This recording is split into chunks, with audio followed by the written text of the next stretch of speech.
INDI alliance जिस तरीके से एक तरह से फाइट दे रहा है, उसने बीजेपी की टेंशन जरूर बढ़ा दिया है।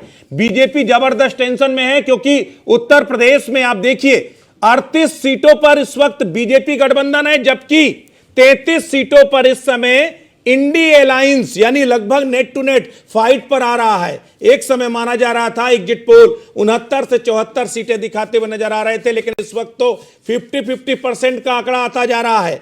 सौम्या जी, आप अपनी बात पूरी कीजिए। क्या आखिर मुद्दे हैं जो संविधान बचाने की लड़ाई आपने लड़ी, जो आपने तमाम मुद्दों को उठाया, कि जो गारंटियां दी, क्या उस पर मुहर लग गई है?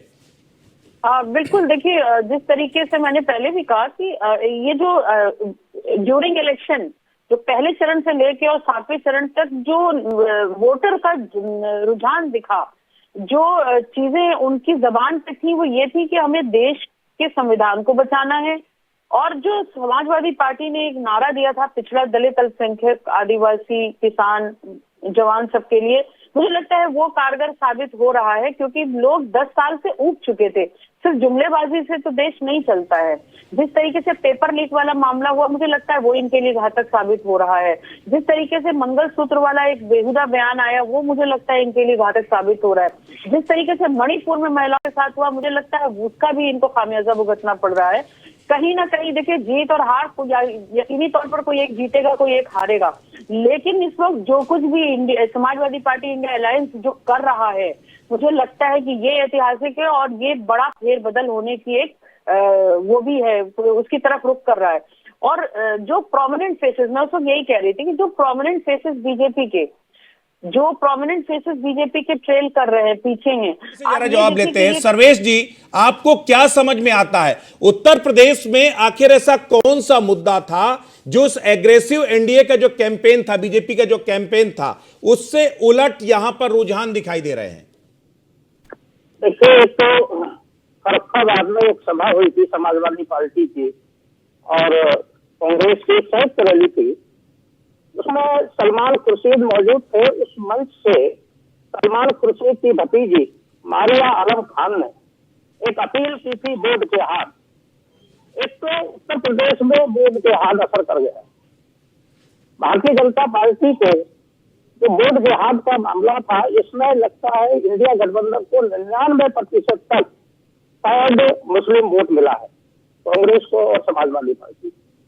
दूसरा, जो संविधान बचाने का और आरक्षण का मुद्दा था, जिसे इंडिया गठबंधन ने बड़ी कुशलता के साथ अपनी रैलियों में रखा, इस मुद्दे का असर जब नीचे तक हुआ, गांव तक हुआ, तो समाजवादी पार्टी का जो बेस वोट था, यानी कि अनुसूचित वर्ग का वोट, ये वोट भी इंडिया गठबंधन की ओर खिसका है। दूसरा, समाजवादी पार्टी का कमजोर होना और पीडीएम का जो सब ये बता रही थी राणा जी, सोनिया राणा, तो वो बात भी सही है कि पीडीए का जो असर है वो भी कुछ असर हुआ है। और एक और दूसरी पार्टी थी, पीडीएम लेकर आई थी, जो अपना दल की पार्टी थी, जो अनुप्रिया पटेल की बहन है पल्लवी पटेल, उन्होंने असदुद्दीन ओवैसी के साथ एक मोर्चा बनाया था।